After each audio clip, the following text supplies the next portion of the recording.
Wrestling Maniac Podcast.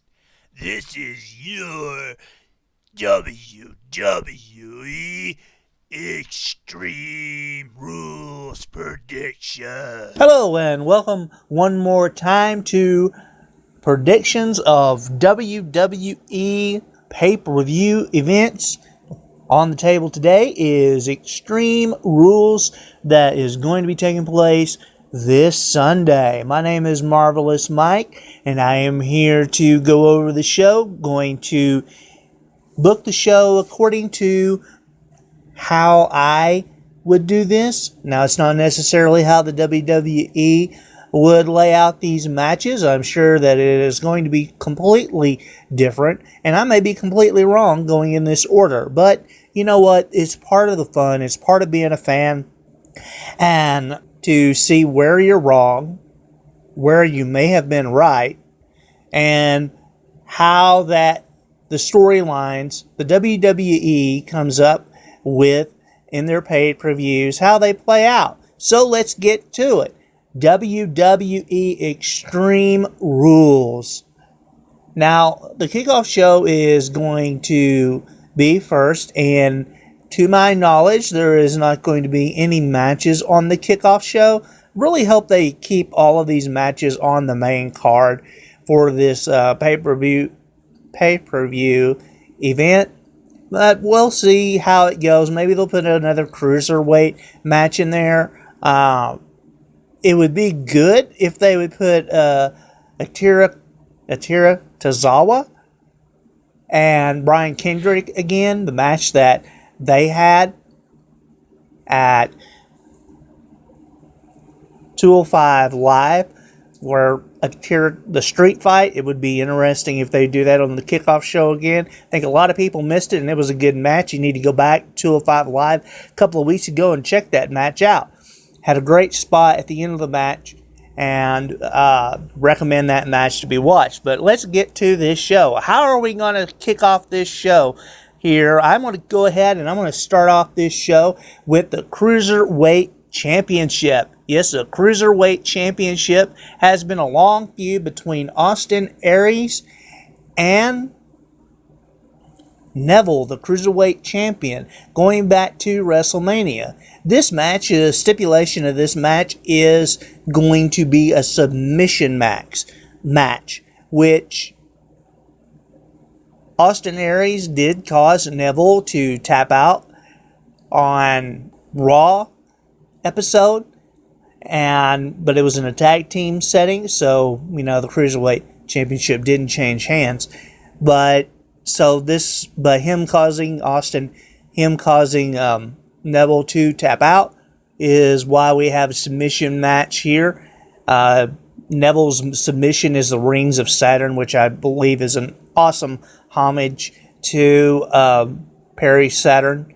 I love that finishing move. Austin Aries uses the last chancery. So we'll see how this match goes. To be honest, I would like to see Austin Aries capture the Cruiserweight Championship here. He has been in this feud, like I said, since WrestleMania, and it's time for the babyface to go over the heel here and get some payback a little bit for what he's been through. And I think Austin Aries with a title run would be really a good thing. It might give a little bit more spark to 205 Live. To be honest, there's really only two on 205 Live, the Cruiserweight division, that stands out, him and Neville. So we could see that. We could also see some different matchups with Austin Aries versus TJP, which TJP has been doing a good job since he has turned heel. Again, I will say this again, TJP needs to change that entrance music, but it is a good move for TJP to have turned heel. But I look for Austin Aries to go over here in this match. I look for him to give this match a little bit of time since it's a submission match. I hope at least they give this match at least 15 minutes. It deserves that. These guys are great in the ring. Austin Aries and Neville. They've worked really hard. They work really well together, and I hope to see Austin Aries come out with the win here. Be good for his career. Be good for the Cruiserweight division, just to have someone different carry the Cruiserweight Championship. And, of course, we're going to get a return match from Neville probably at Great Balls of Fire. We may see TJP get into the mix, may have a three-way dance at Great Balls of Fire. Next on the card, I'm going to put the mixed tag match that has been scheduled between Sasha Banks and her partner Rich Swann versus Alicia Fox and her boyfriend Noam Dar. This is turned into a good little feud. It has given Sasha Banks something to do while she is waiting for the feud between Alexa Bliss and Bayley to conclude. Also, this has also made Alicia Fox look decent in the ring and has elevated someone else and given them something to do. It is a little bit better than Nia Jax, even though Nia Jax she's dominant in the ring. It's good to see that the WWE is utilizing someone else in Alicia Fox. Do I want to see this feud continue? It's all going to come to an end, most likely, because Sasha Banks, I look for her, whoever wins at Extreme Rules, on the women's championship, I expect her to get into that mix for the championship. It could continue to some degree, but I look for this to end here with Sasha Banks and Rich Swann picking up the victory. Expect a good back and forth between Alicia Fox and Sasha Banks. They mesh well together. They feed off of each other. And it's good for Alicia Fox to have this feud and to be recognized for her work. There should be a little bit more airtime, I think, for other women that's in the division, like Nia Jax. But for right now, this is what we have. And at least the WWE is doing something to elevate a different person in Alicia Fox.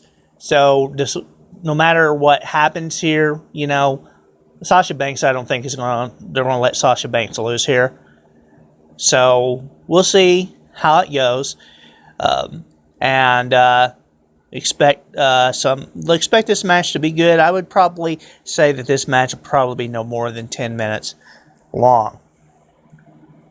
Next on the card, I'm going to have the Intercontinental Championship match between Dean Ambrose and The Miz, with a stipulation: if Dean Ambrose gets disqualified, he loses the championship. I really don't like the stipulation of this match. I realize that because they are setting this up to foreshadow The Miz to win, because I'm going to pick The Miz here because I just expect The Miz to get Dean Ambrose disqualified. I don't think that this match serves Dean Ambrose at all as a champion or as a talent. It diminishes the IC championship and Dean Ambrose just a little bit because it's such a gimmicky match. Now all of these matches on the card are gimmick matches, but this is a little bit corny, I think. This match would have, if I was doing this, it would have been a little bit better because it would have been something that goes down to Dean Ambrose's forte, maybe a street fight, maybe a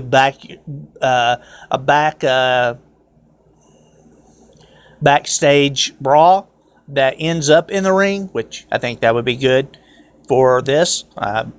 Who doesn't want to see The Miz put through a table? Who doesn't want The Miz see put through an announce table? Who doesn't want to see Dean Ambrose put through a table?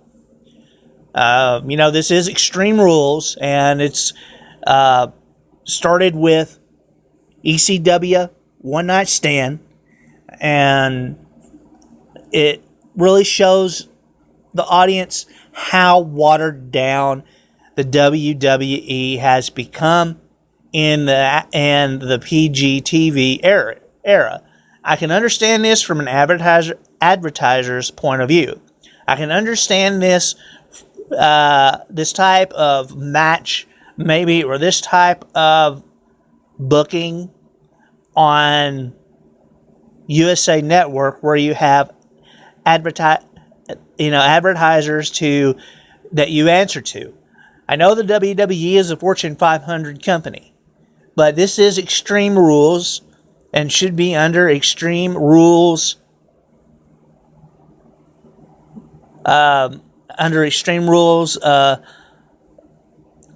should be under Extreme Rules. The match should be under Extreme Rules, and the WWE is completely almost deviated from this. I mean, you have Dean Ambrose, the Lunatic Fringe, and you're putting him in a cheesy gimmick match that if he gets disqualified, he loses the Intercontinental Championship. This completely devaluates the Intercontinental Championship. I do not like this at all. I know that don't argue the point of the championship not going to The Miz. I know maybe it seems The Miz is coming off as a pretty boy and he don't want to work hard and do something different. But this is Extreme Rules. This is the big time. Suck it up. Cowboy up. Be a man. And show us and entertain us. Yeah, you may say this is a little bit of bloodlust, but yes, give me a little bit of bloodlust. This is Extreme Rules. It only happens once a year. Say, oh no color at all. No, nobody bleed at all. And I don't get that one bit. I mean, I don't want a blood fest, but, two men fighting it out in the ring, somebody's going to bleed. And this is, like I said, this is Extreme Rules. Go back and watch ECW One Night Stand after this pay-per-view, and then you come back and you watch this. Now, I'm not saying that ECW was the crowning jewel of sports entertainment, but it satisfied that niche of what a lot of wrestling fans want. So I want to pick The Miz in this match. I don't like the context of this match. I don't like what this match does to Dean Ambrose's character. I think it undervaluates his character. Dean Ambrose is extremely over with wrestling fans, the WWE universe, and he just lacks that edge, and that is not his fault. That is creative's fault. That is Vince McMahon's fault and the executive's fault for not wanting too much violence in wrestling. And say, well, kids will emulate it. No, they won't emulate it. But, I mean, that's where parents come in to stop kids from doing silly things. But, we have to come to a point where, are we going to book all of our matches to what the kids want? Or are we going to book our matches to what young adults want? This could be a match. Make it a tables match. That would be pretty awesome. Do something. A backstage fight that hasn't happened in a while.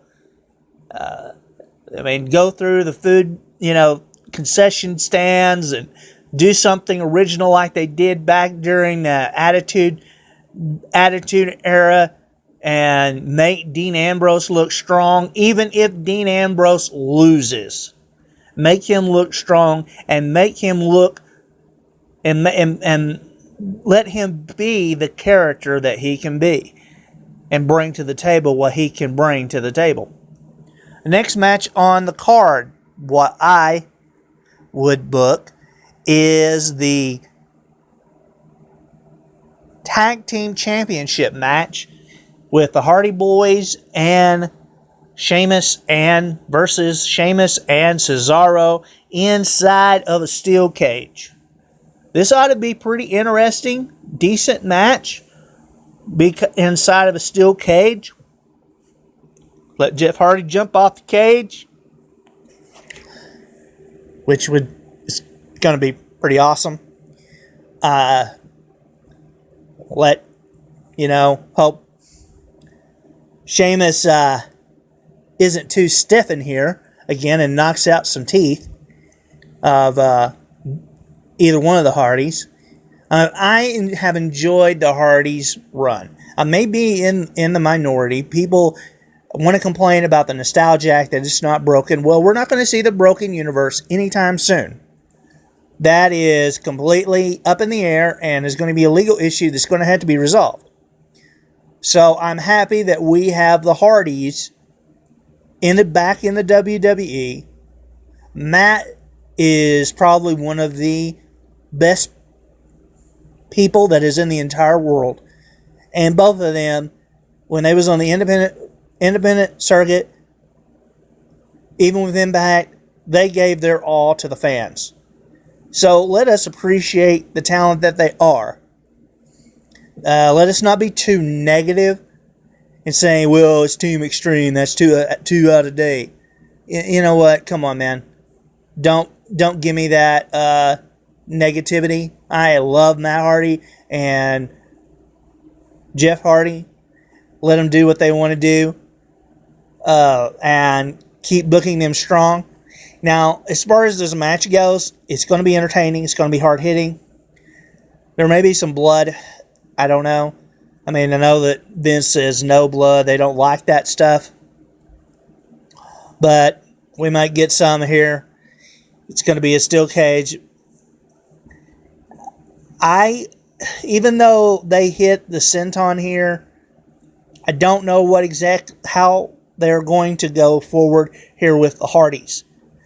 Either they book Sheamus and Cesaro to completely destroy them inside of a steel cage, or they just let the Hardys go ahead and get the win here and eventually set up a confrontation between the Hardys and the Revival, which, let's be honest, that's a matchup that the WWE Universe wants to see. They really don't want to see the Revival versus Enzo and Cass. I know that everybody's Enzo and Cass. Some people are Enzo and Cass's fans. I'm glad them guys are up, there. But to me, their gimmick is gotten old. It has. I don't know if it's time for Cass to move on to a singles run or not. We still don't know who attacked Enzo in the back of stage on Raw for the last 2 weeks. It may have been the Revival. If it was, it was. But everyone wants to see the Revival versus the Hardys. My thoughts on this, I look for a series of matches between the Revival and the Hardys, and it will be legendary tag team matchup. So, I'm going to go, and I may be wrong. I'm going to say here in this match that I'm going to pick the Hardys to go over. Yes, I'm a fan. Yes, I'm a mark. But you know what? I'm a fan. And I'm a fan of the Hardys, and I enjoy their work. I enjoy Matt, and I enjoy Jeff Hardy and all they do in the WWE. Wish them all the success to the world. So that's the way I feel that match will go. Next is the Women's Championship. This is what I would put this on right before the main event. Now, there has been a lot of criticism about the Women's Championship, the state that it's in. There was a lot of unwarranted negativity over the entire This Is Your Life segment, which was supposed to be a comedy segment that Alexa was going to have to belittle Bayley. Maybe Bayley should have come out sooner. Maybe there shouldn't have been. There shouldn't have been a boyfriend on that segment. The fourth grade teacher, I don't know if she should have been there. And if they wanted to make things really comical, they could have put here in this match the fourth grade teacher on a forklift, which would have been hilarious. Which that would be great. That holds a kendo stick. That would be hilarious. And come on, you have to admit that would be funny. I know it goes back to Judy Bagwell on the pole in WCW, but that would be hilarious. So this is a kendo stick on a pole match. Whoever climbs the pole and retrieves the kendo stick will have an advantage over the other. I don't know how this match is going to go. I will say that they really have booked Bayley weak. I don't know why they have done this. Maybe they're completely tearing Bayley down. Now this is a thought. They're completely tearing that character down, making her drop all the way to the bottom, so that when we get around to SummerSlam, they can put Bayley back on a winning streak and put her in a match with Sasha Banks. This is how I would go with this. That I would have Alexa Bliss to win this match. We all know that there's some genuine heat, supposedly in rumors. I'm not much into rumors and innuendos. Everyone knows that. Between Alexa Bliss and Sasha Banks. A feud with them would be refreshing to the women's division on Raw.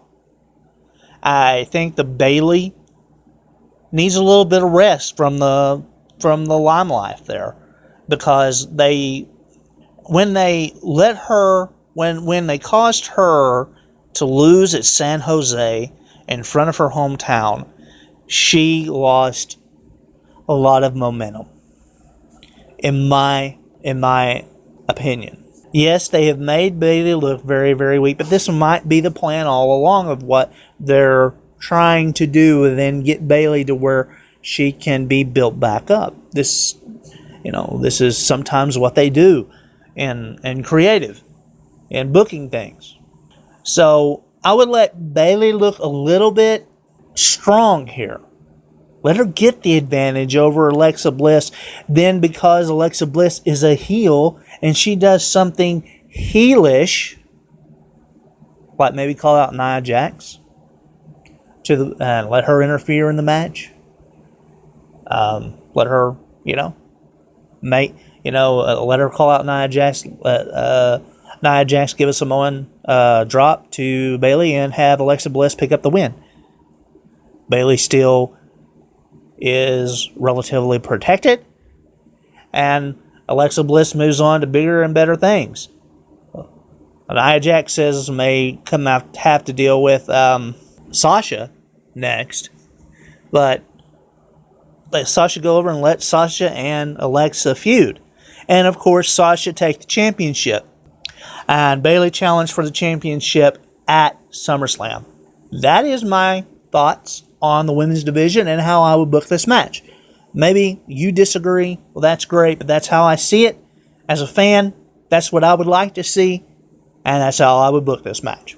Next, we come to the last match, the number one contenders match for the Universal Championship between Roman Reigns, Seth Rollins, Samoa Joe, Finn Balor, and Bray Wyatt. Now, how do you think this match is going to go? I don't know exactly who is going to win here in this match. Well, nobody does. And nobody probably does at this moment know who is going to go over at this point in time. The match is probably still being played out. Vince is probably keeping it a secret who goes over here at this pay-per-view, simply because it's Vince McMahon. And I don't blame him for keeping it to the last minute, simply because to keep it away from the dirt sheets and not let everybody be able to predict exactly what's going to transpire. So let's go over each of these superstars and let's see why they should and why they shouldn't win here at Extreme Rules. Number one, I'm going to say the number one guy going into this is Roman Reigns. There is a good probability that Roman Reigns will win here at Extreme Rules. The reason is he has been booked extremely strong going into this match. Maybe since Braun Strowman has been injured, that feud has been put on the shelf. Maybe they're going to set that up for SummerSlam. If Roman Reigns wins here, in my opinion, Roman Reigns should win at Great Balls of Fire and take the WWE Championship off of Brock Lesnar. If their long-term plans is to wait for Brock Lesnar and Roman Reigns to meet at WrestleMania, well, they could still meet at WrestleMania if Brock Lesnar loses at Great Balls of Fire and Roman Reigns becomes the Universal Champion. Anything's possible. I mean, it's the WWE. But if they do not let Roman Reigns win here, then I would say that Roman Reigns probably would get into a program for the Intercontinental Championship with The Miz or with Dean Ambrose. It really doesn't matter. I mean, he's a heel sometimes, he's face sometimes. He's one of those characters that's in a special place, I guess. Some people boo him, some people cheer him, do whatever you want to. With Roman Reigns, that's your right to do so. But people respond to him, and that's what Vince McMahon and the WWE officials want, is they want some response to him. So if Roman Reigns wins, there is no reason for Roman Reigns to not win at Great Balls of Fire. Look, I'm going to be honest with everyone that I am not a fan of Brock Lesnar being the Universal Championship. I feel that the missing Universal Championship that it's missing on Monday Night Raw for the last few months since Monday night after WrestleMania has been one of the things that has caused the Raw ratings to drop. The Raw Championship should have went to one of these five guys or Braun Strowman after WrestleMania. It would have kept people more interested in the product, instead of having a part-time champion that was off in the wild lands of Canada. Brock Lesnar, they don't need him on Monday Night Raw. Yes, he's extremely over, but he's extremely overpaid. I would rather for them to invest that money and to bring in more dynamic superstars and invest that money that they have in Brock Lesnar and throw it into more of a product and more investment into these five guys. Or six guys, including Braun Strowman. Okay, let's go with the next guy. Samoa Joe. Oh, it'd be awesome if Samoa Joe would win here. Everybody's a Samoa Joe fan. If Samoa Joe wins, though, more than likely, the WWE is going to have Samoa Joe to lose at Great Balls of Fire, because the match that WWE wants is Brock Lesnar versus Roman Reigns at WrestleMania for the main event. So if Samoa Joe wins here, which is going to be a very high probability that he's going to win, very low probability that he's going to win, I expect him and Seth Rollins to feud here quite a bit and basically destroy each other. But if he wins here and he goes to the next pay-per-view at Great Balls of Fire, I don't see that that's a matchup you would want at a minor pay-per-view. To me, you would want Samoa Joe to be facing Brock Lesnar at SummerSlam. That would be the draw. That would be the money match, not at a minor pay-per-view. Now let's go to Finn Balor. With many fans feel that because Finn Balor is a smaller guy, that he is inadequate of beating Brock Lesnar. He was the self-anointed. He was not the self-anointed, but he was the anointed one by Paul Heyman to be chosen by Brock Lesnar to be the one to win at Extreme Rules. So what's going to happen if Finn Balor?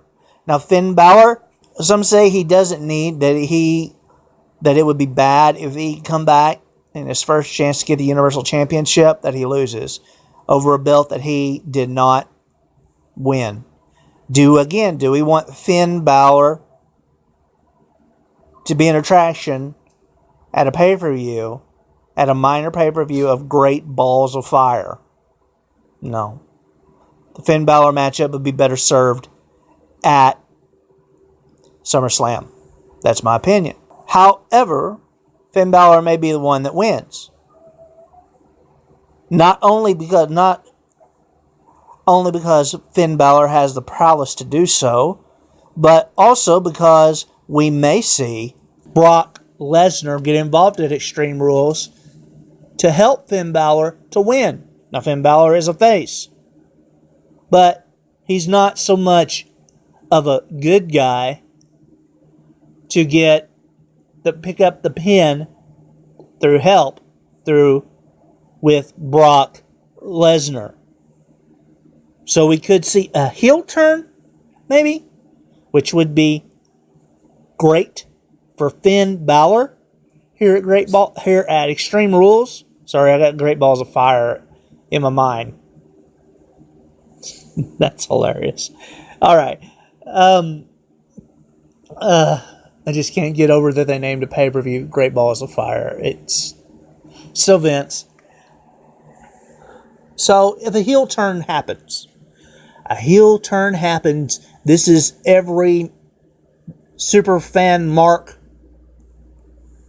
of the club that is out there in wrestling land today, that the club reunites, which would be okay with me, because you know what? If the club reunites, that's money.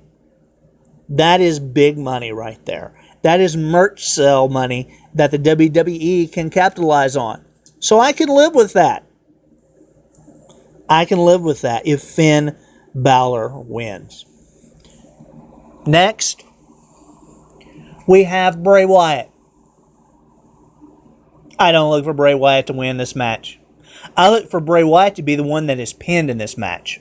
I'm sorry, but that has just been the way that Bray Wyatt has been presented to the audience time and time again.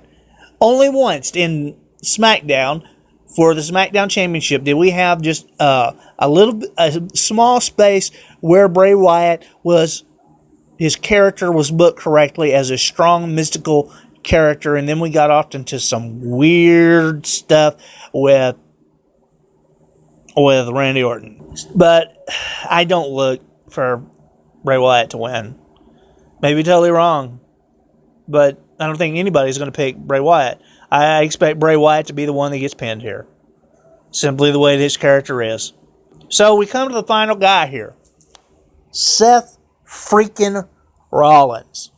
Now, Seth Rollins is a very viable person to win here at this match. Seth Rollins is my pick to win here at Extreme Rules. I think that this match, the context of this match, how this match will go, I expect tables to be broke. I expect chairs to be used.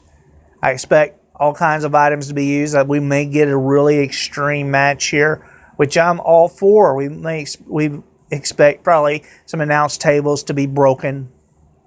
We may even see a fight up and down the entranceway, which I don't mind. I think they need to do all of those things. This match, they need to let these guys go and take the puppet strings off of these guys in this match and let them beat the hell out of one another and show us that the WWE can go extreme still, that it's not a watered down kiddie party that is just for the kiddie table. So I look for this match to fit Seth Rollins' his character. Seth Rollins lost on Monday Night Raw, which I don't think that really matters. Doesn't matter at all. Seth Rollins has the business that is finished with Triple H. Seth Rollins can have an awesome match at Great Balls of Fire with Brock Lesnar because he's already proven that he can have a great match with Brock Lesnar. His other time that he has faced him. Seth Rollins needs this for his character to show us why he's Seth freaking Rollins. This is my thoughts on this. So my pick for this to come out the winner is simply Seth Rollins. And Seth Rollins, if he loses to Brock Lesnar, doesn't suffer any up or down, doesn't hurt his character one bit if he loses to Brock Lesnar, which I expect Brock Lesnar to win at Great Balls of Fire. And it would be a good match, and it's the matchup that I would have. Seth Rollins is extremely talented, and they need to quit limiting what he does best. One of the best spots that I've seen in Seth Rollins is the last really great spot I've seen with Seth Rollins is when he fought Kevin Owens months ago on Monday Night Raw, and he went up to the balcony and he flew off the balcony, dove off the balcony, and he landed on Kevin Owens through a table, which was a great spot. That would be great if he could do that again. If they would let him do that again. So that's my pick for this number one contenders match. I look for this match probably to be about 30 minutes long. It should be probably about 30 minutes long, 40 minutes long, something like that. Give these guys plenty of times. The Women's Championship match shouldn't be over 10 minutes long, so they have a lot of time to work with here, I would think. And this match, should go the distance and be highly entertaining. I'm literally looking forward to this pay-per-view. I'm not really negative about anything going into this pay-per-view. I think each of these guys has had a good build. I think the storylines have been solid on everyone. The only match I really have any issues with is the Dean Ambrose Miz match, because I believe that it is a little bit hurtful to Dean Ambrose's character and the Intercontinental Championship. But as far as all the other storylines going into this match, I have no issues with. And this is my predictions for WWE Extreme Rules. You can follow me at Real Guru Wrestle on Twitter. And also I have some articles, UltimateWorldWrestling.com, have some articles there that are fairly entertaining. I hope that everyone has enjoyed this podcast. I look forward to watching this pay-per-view to see where I'm wrong at. That's part of being a fan. I'm not going to be on social media through this pay-per-view. I don't want the pay-per-view to be ruined for me. I may talk to one person about this during the pay-per-view. That is if I'm home. I may have to go out of town Sunday, but I'll have a review up sooner or later. And don't let the dirt sheet spoil this pay-per-view for you as a fan. Enjoy this as a fan. Leave all the negativity that you've heard on all these other podcasts about everything that's wrong with Monday Night Raw everything's wrong with a WWE product and cast it out of your mind and go to this pay-per-view, watch it as a fan, and enjoy the product. Enjoy what these men and women, through their blood, sweat, and tears, give to us here and trying to bring us and entertain us through wrestling as fans. Way too much negativity out there in the wrestling world today. Way too much. From the top guys on the dirt sheets all the way down to the little bottom feeders. There's way too much negativity out there. Let's enjoy this product as a fan, because the product is great compared to other periods in the WWE. At least we don't have gimmicks like a plumber at this stage in the product. At least we don't have a garbage can man as one of the characters that's going to be on the pay-per-view. So let's enjoy this product and let's be fans and enjoy the WWE. It's the largest wrestling organization in the world. Yes, there's things that can improve. I point out things of how I can improve it, but at the end of the day, we have to be fans because we're not the ones writing the product. We're not the ones booking the matches. We're not the agents for the matches. We're not producing the show. And it's not our money that is invested into this product to put it on. We pay we have access right now. Today is the greatest thing to be a fan today. We're not having to pay $39.95 to watch the WWE. All we have to pay is $9.99 a month to have unlimited WWE service. It may go up a little bit, but I don't blame them if they do. They have great. WWE Network is great, and it's got tons of content on it that I don't think we could ever get through it all because, you have to live your life. You can't constantly watch wrestling 24/7. But enjoy this product as a fan. Be a fan. Stop listening to all of the negativity that's out there. There may be all of this skepticism and all of these people that are trying to create controversy simply that is working people to get money out of them. So don't buy into that garbage.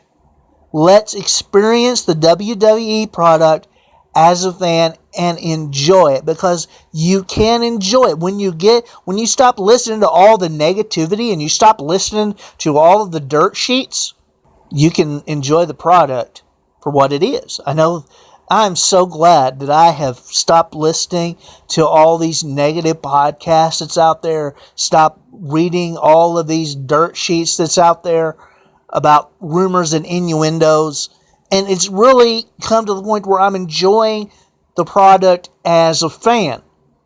And I can look to see where they're going with the storylines, and I like to see where I can predict where the storylines and whether I'm right or whether I'm wrong, and how that I would improve this in my estimation. But I'm happy that they have a storyline there for me to enjoy. So enjoy this as a fan. Enjoy the pay-per-view, Extreme Rules, and let's have fun with some friends. And don't let people spoil the pay-per-view for you. We'll talk to you later. This is my predictions for Extreme Rules. See you down the road.